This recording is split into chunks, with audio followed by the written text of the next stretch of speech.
அந்த ஒளி மொழி எல்லாரும் பார்த்துட்டு இருக்கும்போது திடீர்னு அப்படின்னு ஒரு சவுண்ட் வரும். ஃபுல்லாக டிவி ஃபுல்லையாக புள்ளி புள்ளியாக வரும். அப்படியே ஒரு அன்னக்கரண்டியை வச்சு அதை எடுத்துடலாமான்னு தோணும். உடனே அந்த வீட்டு ஓனர் ஒரு பையனை அனுப்பிச்சு, டேய் இப்போ எண்ணாவை சரி பண்ணு அப்படிம்பார். அந்த எண்ணாவை சரி பண்ணுறதுக்கு ஒரு அண்ணன் வீட்டு ஓட்டு மேலே ஏறுவார். அவரோட ஆக்டிவிட்டி எப்படி இருக்கும்னா ஒரு சயின்டிஸ்ட் மாதிரி இருக்கும். இப்போ தெரியுதா இப்போ இப்படியே ஒரு காமன் நேரம் ஆயிரும். அந்த எண்ணெயை 360 டிகிரிலேயே சுற்றி முடித்து அவர் கீழே இறங்கி வரும்போது ஒளி மொழியும் முடிஞ்சிருக்கும். அதுக்கப்புறம் தடங்களுக்கு வருந்துகிறோம் அப்படின்னு போட்டு ஒரு நோட்டீஸ் டிவியில் வரும்.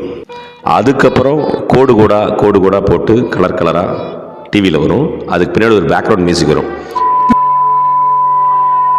இப்படின்னு ஒரு சவுண்ட் வரும். இதுக்கு யார் மியூசிக் கம்போஸ் பண்ணான்னு எனக்கு இது வரைக்கும் கண்டுபிடிக்க முடியல. உங்களுக்கு தெரிஞ்சால் நீங்கள் சொல்லுங்கள். திரும்ப 1 மணி நேரம் கழித்து போனால் டிவி ஓடுன்னு நினச்சி நாங்கள் போவோம்.